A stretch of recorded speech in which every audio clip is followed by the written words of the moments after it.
کے رسول نے ارشاد فرمایا، میری بات نہیں، میری کوئی اوقات ہی نہیں، میں آپ سے تو بہت چھوٹا، آپ کی جوتیاں سیدھی کرنے والا آپ کا خادم، آپ مجھ سے بہتر عاشق رسول ہو، لیکن اپنے نبی کا فرمان سن لو، کہیں قیامت کے دن تمہیں پچھتانا نہ پڑے، قیامت کے دن تمہیں پچھتانا نہ پڑے۔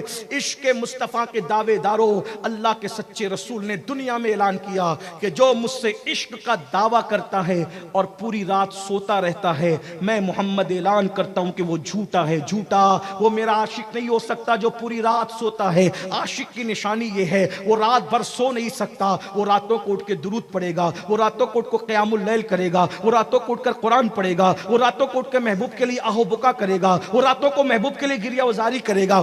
آقا فرماتے ہیں جو رات بھر سو جائے وہ میرا عاشق نہیں ہو سکتا، اگر سو جائے تو عاشق نہیں ہو سکتا۔ جو راتوں کو نرم گدوں پر لیٹ کر زنا کی فلمیں دیکھیں وہ کیسے عاشق ہو سکتا ہے؟ جو کانوں میں ایئر فون لگا کر کے گانے سنے وہ عاشق کیسے ہو سکتا ہے؟ میں یہ نہیں کہہ رہا ہوں ناگور والوں، بانسری والوں کہ تم عاشق نہیں ہو، میں تو محبوب کی بات نقل کر رہا ہوں، میرا کام تو صرف نقل کرنے کا ہے، اور میں تو تم سے بھی زیادہ گرا پڑا ہوں۔ سوچو، اللہ اکبر، جو صرف سو جائے، سونا کیا گناہ تھا بھائی، سونا کیا گناہ تھا، سونا کیا گناہ تھا، لیکن آقا فرما رہے ہیں جو پوری رات سوتا ہے، میں محمد اعلان کرتا ہوں، روحی فدا صلی اللہ علیہ وآلہ وسلم آقا فرماتے ہیں محمد الرسول اللہ کا اعلان ہے، جو پوری رات سوتا ہے وہ عشق مصطفیٰ میں جھوٹا ہے، جھوٹا کذاب ہے، وہ کذاب جھوٹا ہے، اس لیے کہ عشق ہوگا راتوں کو درود پڑھے گا، سلام پڑھے گا، عبادت کرے گا، گریہ کرے گا۔ میں سوچتا ہوں جو رات کو سو جائے وہ عاشق نہیں ہے حضور کے یہاں،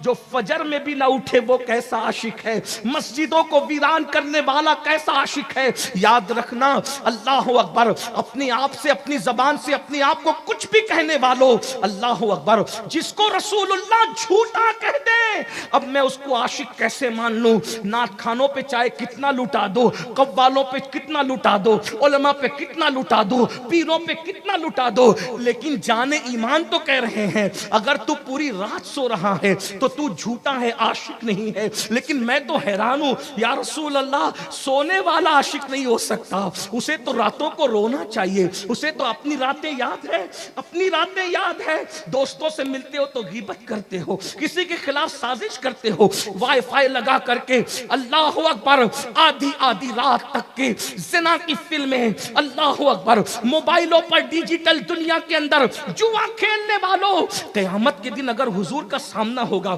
میں تو سوچ رہا ہوں نائب رسول، اولاد فاروق اعظم، صوفی باصفا، صوفی حمید الدین، تاریخ دنیا و عقبہ سیدنا صوفی حمید الدین کے سامنے جب اپنا ایمان اور عشق رسول ثابت کرنا آسان نہیں تو آمینہ کے لال کا سامنا ہوگا، اللہ اکبر، حضور کے سامنے حاضری ہوگی، اور حاضری کے بعد جب رسول اللہ کا سامنا ہوگا، میری قوم تو نعرے لگاتی ہے حضور کا سامنا ہوگا تو کتنا مزہ آئے گا، لیکن عاشق لوگ کہہ رہے ہیں ارے کیا مزہ آئے گا، ان سے آنکھیں چار ہوگی، اور اللہ نہ کرے وہ کہیں منافق، او دجال، مجھ سے عشق کا دعویٰ کرتا تھا اور ہیرو کی تصویر تیرے موبائل کے اسکرین پر لگی رہتی تھی، تو جوے کا دھندا کرتا تھا، تو شراب کا دھندا کرتا تھا، تو رات کے 3 بجے تک زنا کی فلمیں دیکھتا تھا، گندی پکچریں دیکھتا تھا، میرے بھائی بتانا تیرا کیا بنے گا؟ ارے صحابی رسول اگر مسجد سے اونچی عمارت بنا لے تو نبی ان کے سلام کا جواب نہیں دیتے اور بلکہ چہرہ پھیر لیتے، ہے کہ نہیں ہے؟ تم ہم صحابی سے بڑے ہو گئے، کس بلا کی میں سے ہے سرشار ہم، دن ڈھلا ہوتے نہیں ہوشیار ہم۔ عشق بچوں کا کھیل ہے، تصوف بچوں کا کھیل ہے، کیا ہے؟ شاہ نیاز بے نیاز نے بڑی شان بے نیازی سے کہا تھا، بل حبس پاؤں نہ رکھیو اس راہ کے بیچ، کوچے عشق ہے یہ رہ گزر عام نہیں۔ عشق کرنے کے لیے اویس جیسا بننا پڑتا ہے، عشق کرنے کے لیے خالد بن ولید جیسا بننا پڑتا ہے، عشق کرنے کے لیے بلال جیسا بننا پڑتا ہے، عشق کرنے کے لیے صدیق جیسا بننا پڑتا ہے۔ صدیق اکبر کے عشق کا حال یہ ہے کہ گھر جاتے ہیں تو دل پکڑ کے بیٹھتے ہیں، حتیٰ کہ دل سے دھواں نکلتا ہے، لوگ کو کیا پتا ہے عشق، ارے دل سے بھی دھویں نکلے ہیں، اسی لیے تو بریلی کے قلندر نے کہا تھا کہ دل بھی دھویں والا ہوتا ہے، دل بھی دھونی رماتا ہے۔ امام احمد رضا کے مسلک کا نعرہ لگانے والوں، کبھی فکر رضا تو سمجھا ہوتا، فکر رضا تو سمجھ لیا ہوتا. کہتے اے دل یہ سلگنا کیا، جلنا ہے تو جل بھی اٹھ. اے دل یہ سلگنا کیا، جلنا ہے تو جل بھی اٹھ. دم گھٹنے لگا ظالم کیا دھونی رمائی ہے. یہ صوفیہ کہتے ہیں جب دل میں عشق آتا ہے تو کسی سے دشمنی بھی ختم ہو جاتی ہے، کیونکہ دشمن کو بھی تو اس اعتبار سے دل میں رکھنا پڑتا ہے نا کہ اس کی یاد ہے. کہا جس کے پاس عشق آتا ہے، عشق کو دوئی نہیں چاہتا. وہ کہتا ہے مجھے اب کسی سے دشمنی بھی نہیں رہے. رابعہ بصری کی طرح سرکار رابعہ بصری سے اور تو بہت عبادت کرتی ہے، حق ہو کرتی ہے، جنگل و بیابان کو آباد کرتی ہے، شیطان تجھے کتنا ستاتا ہوگا. مسکرا کے کہتی ہے یار کی عشق سے فرصت نہیں، دشمن کی طرف توجہ کرنے کے لیے وقت لاؤں کہاں سے. ذرا غور تو کریں، عشق اس منزل پہ پہنچا. میری گزارش ہے اگر واقعی ولیوں کے نقش قدم پہ رہنا ہے، تھوڑا نکلیے ذرا دنیا کی محبت سے، نفس پرستی سے نکلیے، غرور سے نکلیے، گھمنڈ سے نکلیے. آخری بات کے طور پہ کہوں، تصوف کیا ہے؟ تصوف، صوفی کے چوکھٹ بیٹھے ہو، تصوف سن لو. تصوف یہ ہے کہ کسی کتے اور بلی کا بھی دل نہ دکھے. اسی لیے تو میں کہتا ہوں لوگوں کو تصوف کی ضرورت. تصوف اصل دین ہے. اللہ کے رسول نے فرمایا الاحسان، احسان کی تشریح ہوئی تو تصوف وجود پایا. کہتا ان تعبد اللہ کأنک تری فإن لم تکن تری فإنہ یراک. جب عبادت کرتے اس شان سے کر کہ تو اسے دیکھ رہا ہے، اور یہ کیفیت نہ بنے وہ تجھے دیکھ رہا ہے، وہ تو دیکھ ہی رہا ہے. یعنی صوفی کا نظریہ یہ ہے کہ ہر وقت میں یار کی نظر میں ہوں. لوگ سمجھتے ہیں کہ اس سے مراد نماز ہے. لوگ ترجمہ بھی کرتے ہیں کہ نماز اس طرح پڑھا کہ تو اس کو دیکھ رہا ہے، اور وہ آگے کی پھر پوری تفسیر. لیکن حضور نے صلاۃ کا لفظ استعمال نہیں کیا. ان تعبد اللہ، عبادت کر اس طرح. اور عبادت کا مفہوم جو وہ پوری زندگی پہ سمیٹا. جگر کو سمجھ میں آ گیا، ہمیں کو سمجھ میں. جگر کہتے ہیں محو تسبیح ہی تو سب ہے مگر ادراک کہاں. محو تسبیح ہی تو سب ہے مگر ادراک کہاں. زندگی خود ہی عبادت ہے مگر ہوش نہیں. پوری زندگی عبادت ہے. تو زندگی کے ہر لمحے میں یار کا وہ دیکھ رہا ہے، وہ تو دیکھ ہی رہا. بس آخری بات کے طور پر صوفی کیسا ہوتا ہے؟ صوفی، اچھا صوفی ہونے کے لیے صوفی کہلانا ضروری نہیں، صوفی بن جانا ضروری. صوفی بہت بڑے صوفی گزرے ہیں. میرے مرشد غوث پاک کے دور میں سید احمد کبیر رفاعی بڑے صوفی تھے. بس صوفی کی زندگی، کاش کہ تصوف عام ہو جائے، دنیا میں امن ہو جائے.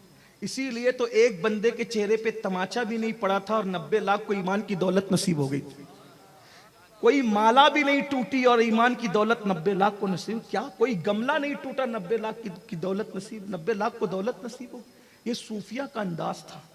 بے ضرر لوگ تھے یہ، اس شان کے لوگ. سید احمد کبیر رفاعی. بس آخری بات، اگر تصوف سمجھنا ہے، اور اس پر پھر آپ بہت پڑھ لیجئے گا، اللہ آپ کو توفیق دے، مجھے بھی توفیق دے. سیدی احمد کبیر رفاعی سو رہے ہیں. صوفی لوگوں کا جو لباس ہے نا، وہ لباس بھی الگ قسم کا ہے. عجیب تو نہیں کہوں گا، الگ قسم. صوفی لوگ تنگ لباس نہیں پہنتے. ہم لوگ تو تھوڑا فیشن پرست ہو گئے. وہ لوگ تنگ لباس نہیں، ان کا لباس بڑے کشادہ ہے. صوفیوں کے یہاں ڈھیلے ڈھالے لباس. ہم لوگوں نے تنگ کیا تو آپ اس سے زیادہ تنگ کرنے لگے. اب تو جلدوں پہ ٹچ ہے لباس. بہرحال ہاں، اللہ خیر فرمائے. بہت چست لباس نہیں پہننا چاہیے، اتنا ڈھیلا بھی نہیں پہننا چاہیے کہ لوگوں کو شک ہو کہ آپ کسی اور کا پہن کر آئیں. صوفیوں کا ایک اپنا انداز ہے. لیکن اور ان کے آستین جو ہے نا وہ زیادہ چوڑی ہوتی تھی. صوفیہ کے یہاں اس طرح سے جو صوفیانہ لباس ہے، اب تو وہ دکھتا بھی نہیں.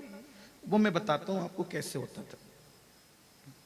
وہ یہاں سے ایسے آتا تھا اور پھر نیچے آ کر کے وہ بہت گھیر میں تبدیل ہو جاتا تھا. آپ اس میں غور کریں گے نا تو جب وہ نیچے گھیر آتا ہے نا تو ستر عورت پر بہت زیادہ پہرا ہو جاتا ہے. یہ اس کی حکمت ہے، صوفیہ کا جو قدیم لباس. اور یہ تو کہنے کی بات ہے لباس، صوفیہ تو چادر اوڑھتے. صوفی صاحب کی زندگی میں لکھا ہے کئی دنوں تک تو ان کو اوپر کی چادر بھی نصیب نہ تھی. ایک تہبند پہ انہوں نے زندگی کا وقت بہت گزارا، بہت ٹائم گزارا. 1 بیگھہ زمین تھی، اس پہ کھیتی کرتے تھے. اچھا ایک بات اور آپ کو، بات بڑھتی جا رہی لیکن کہ میری فلائٹ نہ چھوٹے. صوفی وہ ہوتا ہے جو اپنے ہاتھ کی کمائی کھاتا ہے، اس لیے کہ ہاتھ کی کمائی سے بہتر لقمہ کوئی نہیں. اسی لیے سرکار غوث پاک کو دیکھے کئی ملکوں میں مال تجارت جاتا تھا غوث پاک کا. یہ صوفی لوگ، ہم تو دوسروں کا اڑا اڑا کھائے جا رہے ہیں. میں تو کہتا ہوں شاید ہم لوگ کبھی صوفی بن ہی نہیں پائیں گے، لیکن اگر ان لوگ کی نظر پڑ گئی تو شاید کچھ کام بن جائے. ہاں یہ لفافوں پر پلنے کا تصور ابھی 150-200 سال سے آیا ہے، ورنہ جو صوفی ہوتا تھا وہ لینے والا نہیں بلکہ دینے والا ہوتا. لوٹنے والے تو اب مسنت پر ہے، لوٹانے والے ہمیشہ رہے. یہ بات یاد رکھ. اب اللہ کی قسم اٹھا کے کہہ رہا ہوں میری نظر میں کوئی بندہ ٹارگٹ پہ نہیں ہے. میں جنرل بات کر رہا ہوں آپ کو سدھارنے کے لیے اور اپنے آپ کو سدھارنے کے لیے بس.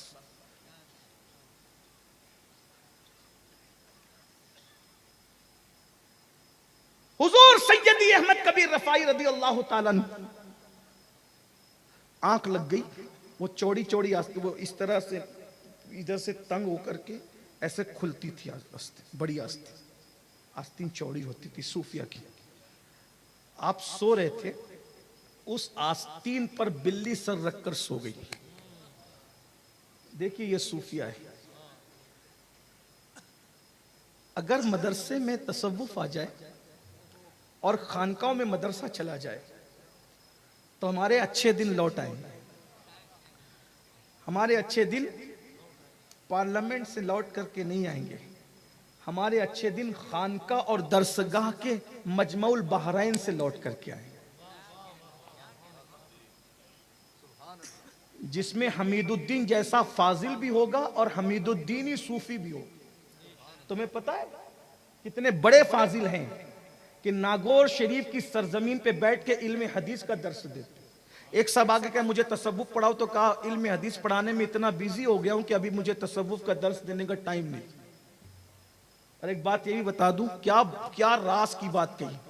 پہلی بات تصوف کا درس ہوتا ہی نہیں ہے، اس لیے کہ تصوف قال کا نام نہیں ہے، تصوف حال کا نام ہے.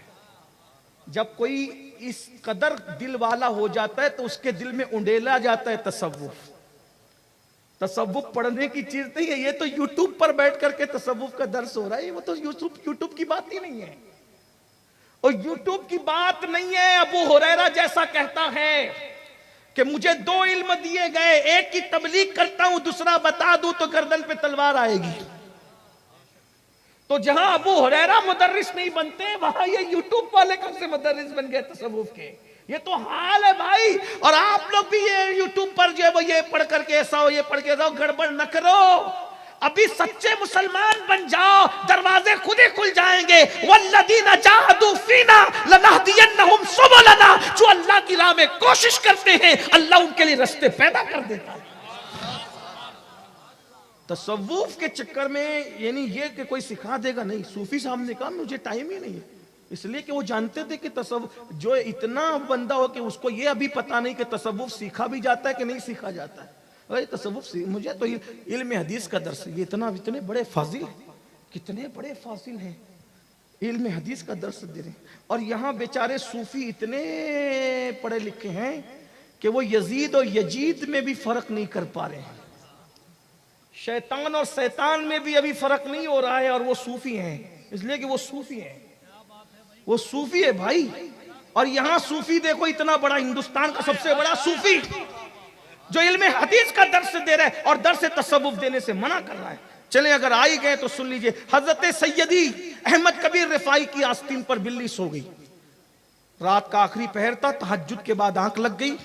صوفی صاحب حضرت احمد کبیر رفاعی سرکار کی آنکھ، اذان ہوئی تو آنکھ کھلی، تہجد پڑھ کے لیٹے تھے. آنکھ کھلی تو دیکھا بلی سو رہی ہے. اب دیکھنا صوفی کی سوچ، صوفی اسے کہتے ہیں، صوفی کی سوچ کہ یار اگر اٹھ کے جاتا ہوں تو اس کی نیند خراب ہوتی، بلی کی نیند خراب ہوتی ہے، اور فجر نہیں پڑھوں تو یار ناراض ہوتا ہے۔ حضرت خواجہ نصیر الدین چراغ دہلوی کہتے ہیں کہ 70 سال غار میں بیٹھ کر کے عبادت کا جو ثواب نہیں ملتا وہ فجر کی صرف 2 رکعت سنت پڑھنے میں ملتا ہے۔ جب فجر کی 2 سنت کا یہ حال ہے تو فجر کی 2 فرض کا حال کیا ہو؟ آپ کہاں غاروں میں خدا کو تلاش کر رہے ہیں؟ خدا تو شریعت مصطفیٰ پر چلنے والوں کو ملتا ہے۔ جہاں شریعت نہیں ہے وہاں تصوف اور طریقت کا آپ خواب دیکھتے رہیے۔ جیسے بانجھ سے بچہ نہیں، بیل سے دودھ نہیں، گنجے کی مانگ، گنجے کے بالوں میں، گنجے کے سر میں مانگ نہیں، اسی طریقے سے جہاں شریعت نہیں وہاں طریقت نہیں، وہاں تصوف نہیں، شریعت کا ہونا ضروری ہے۔ حضرت سیدی احمد کبیر رفاعی کہتے ہیں، اب سوچ لیں بلی کی نیند، اور بلی کی نیند خراب ہونے کا خیال ہے صوفی کو، اور یہاں تو ڈی جے بج رہا، دھام دھوم دھمال ہے، بچے اس امتحان کی تیاری کر رہے ہوں گے، کوئی خیال نہیں، کوئی بیمار کرا رہا ہوگا، کوئی خیال نہیں۔ ارے بیماروں کی نیند کا خیال کرتے ہوئے رسول اللہ نے زور سے قرآن پڑھنے کی اجازت نہیں دی رات کو۔ میں زور سے تلاوت نہ کرو، بیمار اور سونے والوں کا خیال کرو۔ جس مذہب میں بیمار اور سونے والوں کے خیال سے اللہ کا کلام زور سے پڑھنے کی اجازت نہیں، وہ مذہب کے ماننے والے پوری رات دھمال کرتے ہیں۔ یہ کہاں ہے مذہب سے اپنا مذہب سیکھا ہی کہاں؟ لوگ گالیاں نہ دیں گے تو کیا ہوگا؟ بہرحال سیدی احمد کبیر رفاعی نے سوچا نماز پڑھوں کہ بلی کی نیند کا خیال کروں، تو دل میں خیال آیا نماز بھی پڑھوں گا، بلی کی نیند کا خیال بھی کروں گا، نقصان اپنا کرنا ہے۔ کسی سے کہا کینچی لاؤ، کینچی منگوائی اور اپنی آستین کو کاٹ دیا، بلی کی نیند کا خیال کیا، گئے نماز پڑھی، نماز پڑھ کے آئے تو بلی جا چکی تھی۔ آپ نے اس کے بعد اس کو لیا اور سی لیا، لوگوں نے کہا عیب پیدا ہو گیا، کہا کپڑے میں عیب ہوا، اس کا کوئی نقصان نہیں، اگر اس کی نیند خراب کر دیتا تو قیامت میں اللہ کو جواب کیا دیتا۔ میرے بھائی یہ تصوف ہے، آئیے نظر اس تصوف کی طرف، ان کی بارگاہ سے اگر کچھ لینا ہے اللہ تعالیٰ سے دعا ہے اللہ ہمیں اصل تصوف کی طرف رخ کرنے کی توفیق عطا فرمائے۔ صوفی صاحب نے تو سب چھوڑ دیا تھا، صوفی صاحب نے تو دنیا میں رہ کے لوگوں کو دیکھ کے رونا آتا تھا، صوفی صاحب نے چھوڑا کیا کیا تھا؟ یہاں تو آپ کے پاس صرف تو گوشت کی روایت ہے کہ گوشت کھانا چھوڑ دیتا، صوفی صاحب نے سب کو چھوڑ دیا، یار کے سوا کچھ باقی نہیں تھا، خون جل کر کے خاک ہو گیا تھا۔ یہ بات بچوں کو کیا بیان کروں میں، جس کے جسم میں خون نہیں خاک تھی، عشق میں جو خاک ہو گیا تھا۔ میں نے جب صوفی صاحب کی زندگی پڑھی تو مجھے امام کا یہ شعر نظر آیا، عشق ہو کر خاک ہو کر عشق میں، عشق میں کوئی خاک کیسے ہوتا ہے؟ خاک ہو کر عشق میں آرام سے سونا ملا، جان کی اکسیر ہے الفت رسول اللہ کی۔ کوئی خاک کیسے ہوتا ہے عشق میں؟ یہ آستانے پر آنے کے بعد پتا چلا، ورنہ یہ شعر میرے دماغ میں الجھا رہتا تھا، کیونکہ امام اہل سنت کے اشعار پر میں کوشش کرتا ہوں تھوڑی بہت محنت کروں، حالانکہ میں کوئی پڑھا لکھا آدمی نہیں، لیکن کوشش کرنے میں کیا جاتا ہے۔ بہرحال چلیں، تو جب یہ بات ہوئی تو انہوں نے کہا میری جو بزرگی، اچھا انہوں نے بزرگی کا انکار نہیں کیا، شیخ الاسلام کہ میری جو بزرگی ہے اس کو نظر لگنے کا ڈر ہے، اور اس کے بعد ایک جواب اور دیا۔ صوفی صاحب چپ سے سنتے رہے، کہا اس جواب میں چٹکی تھی، چٹکی، کچھ لوگوں کی عادت ہوتی ہے چٹکی، انہوں نے چٹکی سمجھتے ہیں نا؟ نہیں سمجھتے؟ سمجھتے ہیں کہ نہیں؟ ہاں ہے، ہاں، یعنی کہ آدمی کے ساتھ ایسی بات کرنا کہ بات بھی ہو جائے، یعنی یوں سمجھ لیں، میرے جملے میں سمجھ لیں، ایک دیوانے کے جملے میں، ملنگ کے جملے، زبا بھی ہو جائے اور آستین پر خون کا دھبا بھی نہ لگے، بات کے بات ہو جائے، لات کے لات ہو جائے، اور پھر ہماری بزرگی بھی سلامت، رند کے رند رہے، ہاتھ سے جنت۔ آقا علیہ السلام نے یہ بھی منع فرمایا۔ میں حضور کی کیا بات کروں، حضور علیہ السلام کی سیرت پڑھنے کے بعد پتا چلا کہ حضور نے پوری زندگی کبھی اپنی آنکھ سے بھی اشارہ نہیں کیا کسی کے خلاف، آنکھ سے بھی حضور نے اشارہ، ہم آنکھوں سے اشارہ کرتے ہیں نا، حضور نے کبھی آنکھ سے بھی اشارہ نہیں کیا۔ تصوف یہ ہے. اور ہم تو لوگوں کے دل چھلنی کر دیتے ہیں ہنستے ہنستے. جب بھی ملتے ہیں نیا زخم عطا کر دیتے ہیں. ہنستے ہنستے رشتہ داروں کے دل چھلنی کرتے ہیں. ہنستے ہنستے اپنے ملنے والوں کے دل. نہیں نہیں، نیت تو خدا دیکھ رہا ہے. بہرحال شیخ الاسلام نے چٹکی لی. اگر شیخ الاسلام کا پتہ چل جائے تو مجھے گالی مت دیجیے گا، میں صرف نقل کر رہا ہوں. یہاں میں غائب شیخ الاسلام کا ذکر ہوں جو میرے واللہ میرے بزرگ ہیں، اور وہ سلسلہ سہروردیہ میں میرے مرشد بھی ہیں. لیکن کروں کیا، جو لکھا ہے وہ تو بولنا پڑے گا نا. میرے مرشد ہے، اور یہ بھی میرے مرشد ہے سلسلہ چشتیہ میں. کرم تو یہ ہے کہ مرید قادری سلسلے میں ہیں. چشتی، نقشبندی، سہروردی، رفاعی سلاسلوں کی خلافت نے ان بزرگوں کی غلامی کا کلادہ گلے میں ڈال رکھا ہے. اور یہ ہمارے نصیب کی بہت بلندی ہے کہ ایسوں کے در سے وابستہ. ہم تو یہی کہتے ہیں کوئی رسوا بھی اگر مجھ کو کہے گا تو یوں ہی، ہاں وہی نا وہ گدا بند ہے رسوا تیرا. ہماری رسوائیوں کا نام بھی انہی کے حوالے سے ہوگا انشاءاللہ. بہرحال جلدی جلدی تو انہوں نے چٹکی لی. جواب میں بڑی چٹکی، کیونکہ سوال میں بہت زیادہ سختی تھی تو چٹکی تو لی انہوں نے. کہا ایسا ہے صوفی ایسا ہے کہ یہ سونا چاندی مال و دولت سانپ ہے. سانپ وہ نہ پالا کرے، سانپ وہ نہ پالا کرے جس کو منتر نہیں آتا. جو منتر جانتے ہیں ان کو سانپ پالنے میں خطرہ کیا ہے؟ ہاں، سانپ وہ نہ پالا کرے جسے منتر نہیں آتا. ارے جو منتر جانتا ہے اسے سانپ پالنے میں خطرہ کیا ہے؟ اللہ اکبر. پھر صوفی کا جواب، اب دونوں کا جواب سنیں. کہتے ہیں شیخ الاسلام جی آخر وہ کام ہی کیوں کرے کہ جس پر منتر یاد کرنا پڑے؟ وہ کام ہی کیوں کرے کہ جس پہ منتر یاد کرنا پڑے؟ بھئی کیا ضروری ہے منتر یاد کرنے کی؟ قرآن پڑھنے والوں کو منتر پڑھنے کی ضرورت کیا ہے؟ ایسا کام ہی مت کرو کہ منتر یاد کرنے کی ضرورت پڑے. اور دوسرے سوال کا جواب کتنا خوبصورت دیا ہے، اسی پر میں اپنے جملے مکمل کر رہا ہوں. اللہ اکبر. صوفی بزرگ کہتے ہیں تم مجھ سے کہتے ہو کہ میری بزرگی میں سادگی ہے، اس لیے مجھے خوف کہ نہیں ہے نظر لگنے کا. تمہاری بزرگی میں حسن اور خوبصورتی کا میک اپ ہے، اس لیے تم نے کالے تل کے طور پر یہ دنیا کی محبت کو اپنی بزرگی پہ لگا رکھا ہے. پھر کہا شیخ الاسلام جی آپ کی بزرگی زیادہ خوبصورت ہے یا مدینے والے کی بزرگی زیادہ خوبصورت ہے؟ کس کے اندر حسن زیادہ ہے؟ بعد از خدا بزرگ توئی. قصہ مختصر، ان سے بڑا بزرگ کون ہوگا؟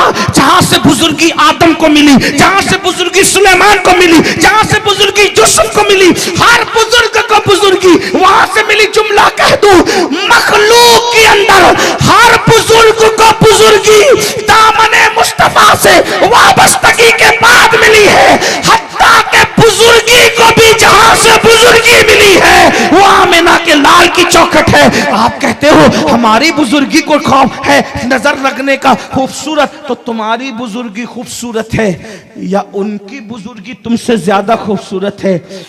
جب وہاں پیٹ پہ پتھر ہے تو یہاں دولت کیوں ہے؟ جب وہاں بغیر سلا ہوا لباس ہے تو یہاں دولت کا انبار کیوں ہے؟ اور کہتے ہیں تم اپنی بزرگی پر دنیا کی محبت کا تل لگاتے ہو، اور وہ جہاں سے بزرگی فیض پاتی ہے وہ کہتے ہیں الفقر فخری.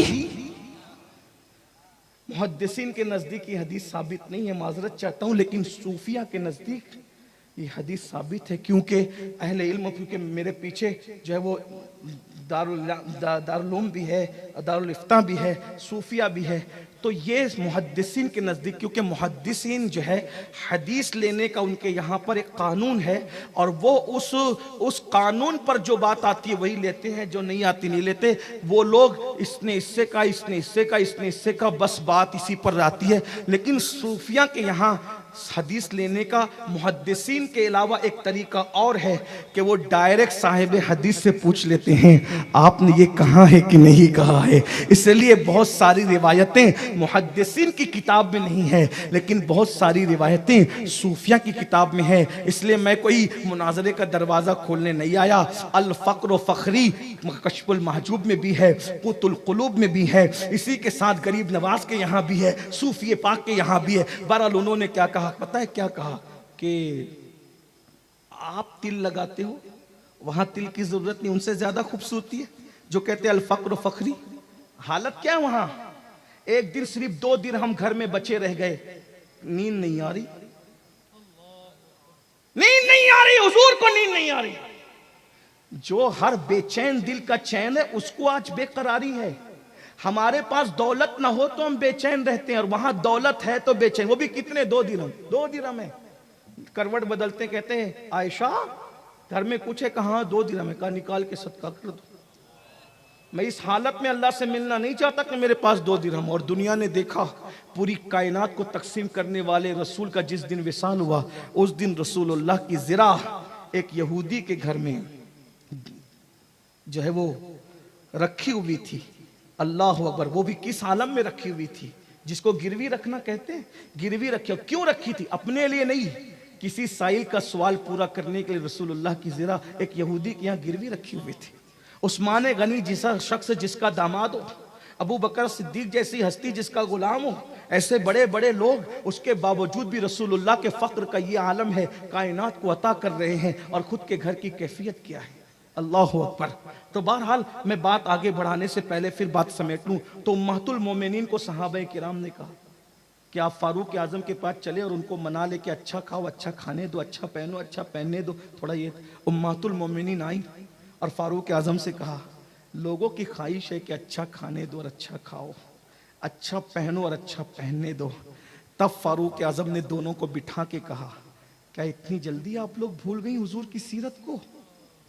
کیا تمہیں نہیں پتا کہ رسول اللہ کے دسترخوان پر 2 سالن ایک ساتھ جمع نہیں ہوا؟ سرکہ ہوتا تھا تو سالن نہیں ہوتا تھا، اور سالن ہوتا تھا تو سرکہ نہیں ہوتا تھا۔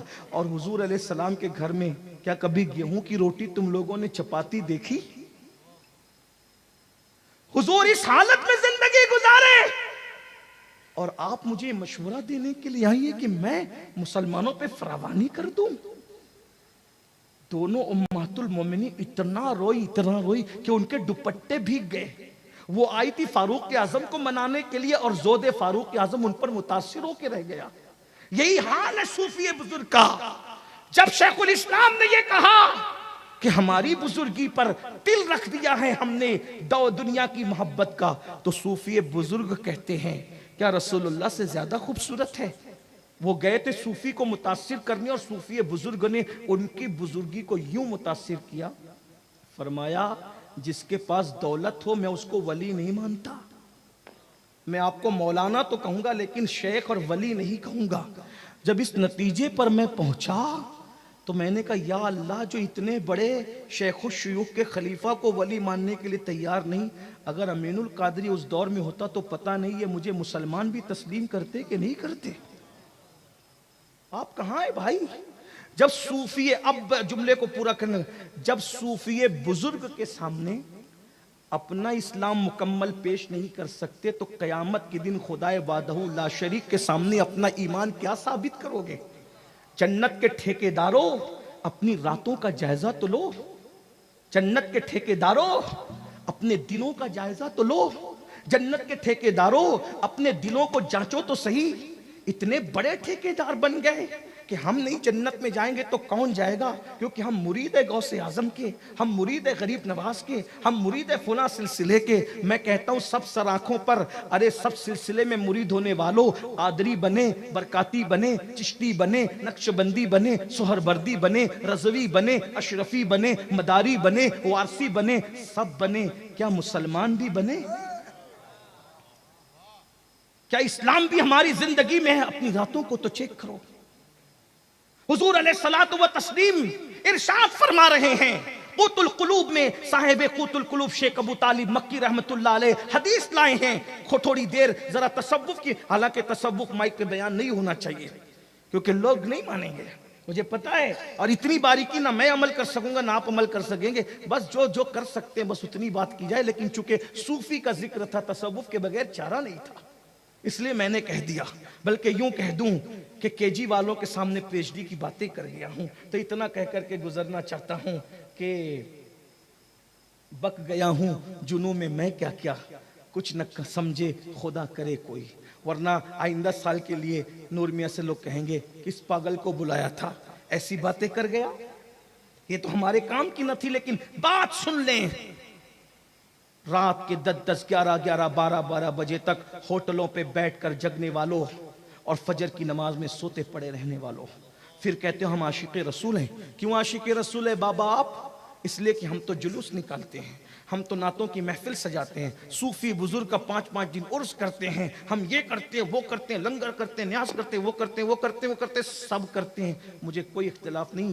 صاحب قوت القلوب شیخ ابو طالب مکی حدیث لائے ہیں، اللہ کے رسول نے ارشاد فرمایا، میری بات نہیں، میری کوئی اوقات ہی نہیں، میں آپ سے تو بہت چھوٹا، آپ کی جوتیاں سیدھی کرنے والا آپ کا خادم، آپ مجھ سے بہتر عاشق رسول ہو، لیکن اپنے نبی کا فرمان سن لو، کہیں قیامت کے دن تمہیں پچھتانا نہ پڑے، قیامت کے دن تمہیں پچھتانا نہ پڑے۔ عشق مصطفیٰ کے دعوے داروں، اللہ کے سچے رسول نے دنیا میں اعلان کیا کہ جو مجھ سے عشق کا دعویٰ کرتا ہے اور پوری رات سوتا رہتا ہے، میں محمد اعلان کرتا ہوں کہ وہ جھوٹا ہے، جھوٹا، وہ میرا عاشق نہیں ہو سکتا جو پوری رات سوتا ہے۔ عاشق کی نشانی یہ ہے، وہ رات بھر سو نہیں سکتا، وہ راتوں کو اٹھ کے درود پڑھے گا، وہ راتوں کو اٹھ کو قیام اللیل کرے گا، وہ راتوں کو اٹھ کر قرآن پڑھے گا، وہ راتوں کو اٹھ کے محبوب کے لیے آہو بکا کرے گا، وہ راتوں کو محبوب کے لیے گریہ وزاری کرے گا۔ آقا فرماتے جو رات بھر سو جائے وہ میرا عاشق نہیں ہو سکتا، اگر سو جائے تو عاشق نہیں ہو سکتا۔ جو راتوں کو نرم گدوں پر لیٹ کر زنا کی فلمیں دیکھیں وہ کیسے عاشق ہو سکتا ہے؟ جو کانوں میں ایئر فون لگا کر کے گانے سنے وہ عاشق کیسے ہو سکتا ہے؟ میں یہ نہیں کہہ رہا ہوں ناگور والوں بانسری والوں کہ تم عاشق نہیں ہو، میں تو محبوب کی بات نقل کر رہا ہوں، میرا کام تو صرف نقل کرنے کا ہے، اور میں تو تم سے بھی زیادہ گرا پڑا ہوں۔ سوچو اللہ اکبر، جو صرف سو جائے، سونا کیا گناہ تھا بھائی، سونا کیا گناہ تھا، سونا کیا گناہ تھا، لیکن آقا فرما رہے ہیں جو پوری رات سوتا ہے، میں محمد اعلان کرتا ہوں روحی فدا صلی اللہ علیہ وآلہ وسلم، آقا فرماتے ہیں محمد الرسول اللہ کا اعلان ہے، جو پوری رات سوتا ہے وہ عشق مصطفیٰ میں جھوٹا ہے، جھوٹا کذاب ہے، وہ کذاب جھوٹا ہے، اس لیے کہ عشق ہوگا راتوں کو درود پڑھے گا، سلام پڑھے گا، عبادت کرے گا، گریہ کرے گا۔ میں سوچتا ہوں جو رات کو سو جائے وہ عاشق نہیں ہے حضور کے یہاں، جو فجر میں بھی نہ اٹھے وہ کیسا عاشق ہے، مسجدوں کو ویران کرنے والا کیسا عاشق ہے۔ یاد رکھنا اللہ اکبر، اپنے آپ سے، اپنی زبان سے اپنے آپ کو کچھ بھی کہنے والوں، اللہ اکبر، جس کو رسول اللہ جھوٹا کہہ دے اب میں اس کو عاشق کیسے مان لوں؟ نعت خانوں پہ چاہے کتنا لٹا دو، قوالوں پہ کتنا لٹا دو، علماء پہ کتنا لٹا دو، پیروں پہ کتنا لٹا دو، لیکن جان ایمان تو کہہ رہے ہیں اگر تو پوری رات سو رہا ہے تو تو جھوٹا ہے، عاشق نہیں ہے۔ لیکن میں تو حیران ہوں یا رسول اللہ، سونے والا عاشق نہیں ہو سکتا، اسے تو راتوں کو رونا چاہیے، اسے تو اپنی راتیں یاد ہے، اپنی راتیں یاد ہے، دوستوں سے ملتے ہو تو غیبت کرتے ہو، کسی کے خلاف سازش کرتے ہو، وائی فائی لگا کر کے اللہ اکبر آدھی رات تک کے زنا کی فلمیں، اللہ اکبر، موبائلوں پر ڈیجیٹل دنیا کے اندر جوا کھیلنے والوں، قیامت کے دن اگر حضور کا سامنا ہوگا، میں تو سوچ رہا ہوں نائب رسول اولاد فاروق اعظم صوفی باصفا صوفی حمید الدین تاریخ دنیا و عقبہ سیدنا صوفی حمید الدین کے سامنے جب اپنا ایمان اور عشق رسول ثابت کرنا آسان نہیں تو آمینہ کے لال کا سامنا ہوگا، اللہ اکبر، حضور کے سامنے حاضری ہوگی، اور حاضری کے بعد جب رسول اللہ کا سامنا ہوگا، میری قوم تو نعرے لگاتی ہے حضور کا سامنا ہوگا تو کتنا مزہ آئے گا، لیکن عاشق لوگ کہہ رہے ہیں ارے کیا مزہ آئے گا، ان سے آنکھیں چار ہوگی، اور اللہ نہ کرے وہ کہیں منافق او دجال مجھ سے عشق کا دعویٰ کرتا تھا اور ہیرو کی تصویر تیرے موبائل کے اسکرین پر لگی رہتی تھی، تو جوئے کا دھندا کرتا تھا، تو شراب کا دھندا کرتا تھا، تو رات کے 3 بجے تک زنا کی فلمیں دیکھتا تھا، گندی پکچریں دیکھتا تھا، میرے بھائی بتانا تیرا کیا بنے گا؟ ارے صحابی رسول اگر مسجد سے اونچی عمارت بنا لے تو نبی ان کے سلام کا جواب نہیں دیتے اور بلکہ چہرہ پھیر لیتے، ہے کہ نہیں ہے؟ تم ہم صحابی سے بڑے ہو گئے، کس بلا کی جوانی میں سے ہے سرشار ہم، دن ڈھلا ہوتے نہیں ہوشیار ہم۔ عشق بچوں کا کھیل ہے، تصوف بچوں کا کھیل ہے، کیا ہے؟ شاہ نیاز بے نیاز نے بڑی شان بے نیازی سے کہا تھا، بل حبس پاؤں نہ رکھیو اس راہ کے بیچ، کوچے عشق ہے یہ رہ گزر عام نہیں۔ عشق کرنے کے لیے اویس جیسا بننا پڑتا ہے، عشق کرنے کے لیے خالد بن ولید جیسا بننا پڑتا ہے، عشق کرنے کے لیے بلال جیسا بننا پڑتا ہے، عشق کرنے کے لیے صدیق جیسا بننا پڑتا ہے۔ صدیق اکبر کے عشق کا حال یہ ہے کہ گھر جاتے ہیں تو دل پکڑ کے بیٹھتے ہیں، حتیٰ کہ دل سے دھواں نکلتا ہے۔ لوگ کو کیا پتا ہے عشق، ارے دل سے بھی دھویں نکلے ہیں، اسی لیے تو بریلی کے قلندر نے کہا تھا کہ دل بھی دھویں والا ہوتا ہے، دل بھی دھونی رماتا ہے۔ امام احمد رضا کے مسلک کا نعرہ لگانے والوں، کبھی فکر رضا تو سمجھا ہوتا، فکر رضا تو سمجھ لیا ہوتا، کہتے اے دل یہ سلگنا کیا، جلنا ہے تو جل بھی اٹھ، اے دل یہ سلگنا کیا، جلنا ہے تو جل بھی اٹھ، دم گھٹنے لگا ظالم کیا دھونی رمائی ہے۔ یہ صوفیہ کہتے ہیں جب دل میں عشق آتا ہے تو کسی سے دشمنی بھی ختم ہو جاتی ہے، کیونکہ دشمن کو بھی تو اس اعتبار سے دل میں رکھنا پڑتا ہے نا کہ اس کی یاد ہے۔ کہا جس کے پاس عشق آتا ہے، عشق کو دوئی نہیں چاہتا، وہ کہتا ہے مجھے اب کسی سے دشمنی بھی نہ رہے، رابعہ بصری کی طرح۔ سرکار رابعہ بصری سے اور تو بہت عبادت کرتی ہے، حق ہو کرتی ہے، جنگلوں بیابان کو آباد کرتی ہے، شیطان تجھے کتنا ستاتا ہوگا۔ مسکرا کے کہتی ہے یار کی عشق سے فرصت نہیں، دشمن کی طرف توجہ کرنے کے لیے وقت لاؤں کہاں سے؟ ذرا غور تو کریں، عشق اس منزل پہ پہنچا۔ میری گزارش ہے اگر واقعی ولیوں کے نقش قدم پہ رہنا ہے، تھوڑا نکلیے ذرا دنیا کی محبت سے، نفس پرستی سے نکلیے، غرور سے نکلیے، گھمنڈ سے نکلیے۔ آخری بات کے طور پہ کم، تصوف کیا ہے؟ تصوف، صوفی کے چوکھٹ بیٹھے ہو، تصوف سن لو۔ تصوف یہ ہے کہ کسی کتے اور بلی کا بھی دل نہ دکھے۔ اسی لیے تو میں کہتا ہوں لوگوں کو تصوف کی ضرورت، تصوف اصل دین ہے۔ اللہ کے رسول نے فرمایا الاحسان، احسان کی تشریح ہوئی تو تصوف وجود پایا، کہتا ان تعبد اللہ کأنک تری فإن لم تکن تری فإنہ یراک، جب عبادت کرتے اس شان سے کر کہ تو اسے دیکھ رہا ہے، اور یہ کیفیت نہ بنے وہ تجھے دیکھ رہا ہے، وہ تو دیکھ ہی رہا ہے۔ یعنی صوفی کا نظریہ یہ ہے کہ ہر وقت میں یار کی نظر میں ہوں۔ لوگ سمجھتے ہیں کہ اس سے مراد نماز ہے، لوگ ترجمہ بھی کرتے ہیں کہ نماز اس طرح پڑھا کہ تو اس کو دیکھ رہا ہے، اور وہ آگے کی پھر پوری تفسیر۔ لیکن حضور نے صلاۃ کا لفظ استعمال نہیں کیا، ان تعبد اللہ، عبادت کر اس طرح۔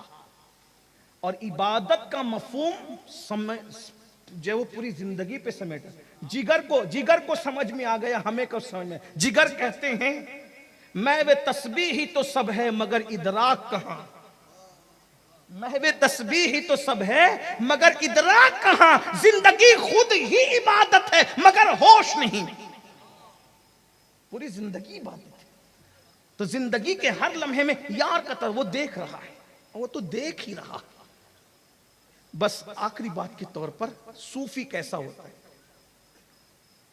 صوفی، اچھا صوفی ہونے کے لیے صوفی کہلانا ضروری نہیں، صوفی بن جانا ضروری۔ صوفی بہت بڑے صوفی گزرے ہیں میرے مرشد غوث پاک کے دور میں، سید احمد کبیر رفاعی بڑے صوفی تھے۔ بس صوفی کی زندگی، کاش کہ تصوف عام ہو جائے، دنیا میں امن ہو جائے۔ اسی لیے تو ایک بندے کے چہرے پہ تماچا بھی نہیں پڑا تھا اور 90 لاکھ کو ایمان کی دولت نصیب ہو گئی تھی۔ کوئی مالا بھی نہیں ٹوٹی اور ایمان کی دولت 90 لاکھ کو نصیب، کیا کوئی گملہ نہیں ٹوٹا 90 لاکھ کی دولت نصیب، 90 لاکھ کو دولت نصیب ہو۔ یہ صوفیہ کا انداز تھا، بے ضرر لوگ تھے یہ، اس شان کے لوگ۔ سید احمد کبیر رفاعی، بس آخری بات، اگر تصوف سمجھنا ہے اور اس پر پھر آپ بہت پڑھ لیجئے گا، اللہ آپ کو توفیق دے، مجھے بھی توفیق دے۔ سیدی احمد کبیر رفاعی سو رہے ہیں۔ صوفی لوگوں کا جو لباس ہے نا، وہ لباس بھی عجیب الگ قسم کا ہے، عجیب تو نہیں کہوں گا، الگ قسم۔ صوفی لوگ تنگ لباس نہیں پہنتے، ہم لوگ تو تھوڑا فیشن پرست ہو گئے، وہ لوگ تنگ لباس نہیں، ان کا لباس بڑے کشادہ ہے۔ صوفیوں کے یہاں ڈھیلے ڈھالے لباس، ہم لوگوں نے تنگ کیا تو آپ اس سے زیادہ تنگ کرنے لگے، اب تو جلدوں پہ ٹچ ہے لباس۔ بہرحال ہاں اللہ خیر فرمائے، بہت چست لباس نہیں پہننا چاہیے،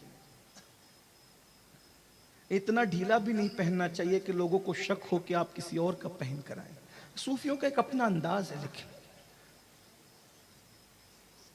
اور ان کے آستین جو ہے نا وہ زیادہ چوڑی ہوتی تھی صوفیہ کے یہاں، اس طرح سے جو صوفیانہ لباس ہے اب تو وہ دکھتا بھی نہیں، وہ میں بتاتا ہوں آپ کو کیسے ہوتا تھا۔ وہ یہاں سے ایسے آتا تھا اور پھر نیچے آ کر کے وہ بہت گھیر میں تبدیل ہو جاتا تھا۔ آپ اس میں غور کریں گے نا تو جب وہ نیچے گھیر آتا ہے نا تو ستر عورت پر بہت زیادہ پہرا ہو جاتا ہے، یہ اس کی حکمت ہے صوفیہ کا جو قدیم لباس۔